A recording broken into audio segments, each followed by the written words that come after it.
ये सच्ची घटना राजस्थान के एक हाईवे पर घटी थी। ये हाईवे जयपुर कोटा मार्ग पर स्थित है। रात का समय था और धुंधली रोशनी में हाईवे वीरान पड़ा था। बीच सड़क पर खड़ी एक स्त्री किसी को भी असामान्य लग सकती थी, मगर उसकी अद्वितीय सुंदरता किसी को भी आकर्षित कर ले। लंबी काया, पतली कमर, घने काले बाल और बड़ी चमकदार आंखें जैसे रात के अंधेरे में जुगनू की तरह चमक रही। उसकी आंखों में एक गहरी भूख थी, प्यास जिसने वर्षों से उसे तरपाया था। उसकी आंखों का गहरा काजल, उसके होंठों पर हल्की मुस्कान और उसके शरीर की मादक चाल हर किसी को मोहित कर देती।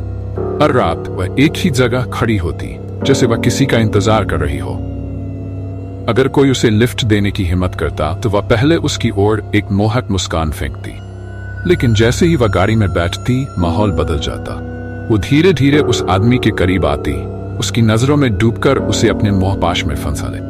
जब तक वह पुरुष उसके जाल में पूरी तरह से फंसता, तब तक वह अपनी असली प्यास बुझाने के लिए तैयार हो जाता। उस रात भी एक ट्रक ड्राइवर मोहन और उसका क्लीनर बबलू एक लंबे सफर पर थे। सफर के बीच उन्हें अचानक सड़क किनारे एक औरत खड़ी दिखाई दी। मोहन ने ट्रक रोका और बिना सोचे समझे उस औरत को लिफ्ट देने का फैसला किया। औरत अंदर बैठी और उसकी आंखों में एक अजीब सी चमक थी। उसने धीरे धीरे मोहन के करीब आते हुए अपने नर्म हाथों से उसके कंधे को सहलाना शुरू किया। बबलू कुछ देर तक ये नजारा देखता रहा, लेकिन जल्द ही उसकी आंखें भारी होने लगीं और वह सो गया। कुछ ही देर में मोहन पूरी तरह से उस औरत के जादू में खो गया। उसने उसे करीब बुलाया, लेकिन जैसे ही वह और करीब आई, उसका असली रूप सामने आया। उसकी खूबसूरत आंखें लाल हो गईं, होंठों पर खून उतर आया और उसकी पतली उंगलियां नाखूनों में बदल गईं।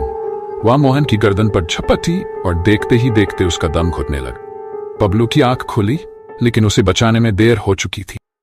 उसकी चीखें जंगल में गूंजने लगीं, मगर कोई भी उन्हें सुन नहीं सका। दोनों की मौत दर्दनाक और रहस्यमयी रही। सुबह होते ही इंस्पेक्टर राजवीर उस जगह पहुंचे जहां से ट्रक गायब हो गया था। इलाके में पहले भी ऐसे कई हादसे हो चुके थे और हर बार लोग अजीब हालत में पाए गए थे। कुछ लोगों की लाशें पैरों पर टंगी मिली, तो कुछ जमीन में गहरे दफन। एक आदमी का सिर तक नहीं मिला। इंस्पेक्टर को शुरू में लगा कि ये किसी जंगली जानवर या डकैतों का काम हो सकता है, लेकिन जब उन्होंने 5 पुराने हादसों की जांच की तो सबका एक ही पैटर्न था। हर बार हाईवे पर रात के वक्त लिफ्ट देने वाले लोग गायब हो जाते। इंस्पेक्टर राजवीर ने अपनी टीम के साथ उस क्षेत्र में सर्च ऑपरेशन शुरू किया, लेकिन जैसे जैसे वह जांच में आगे बढ़े, एक डरावनी हकीकत उनके सामने आई। तभी हादसे एक ही रात एक ही जगह पर हुए थे और सभी गवाहों ने एक ही बात कही थी। उन्होंने एक खूबसूरत औरत को देखा जिसने उनसे लिफ्ट मांगी थी। इंस्पेक्टर अब समझ चुके थे कि यह काम किसी इंसान का नहीं, बल्कि एक खतरनाक आत्मा का था, जो अपनी प्यास बुझाने के लिए हर रात वहां खड़ी रहती थी। पार्ट 2 के लिए सब्सक्राइब और कमेंट कहिए आप लोगों का कहानी कैसी लगी।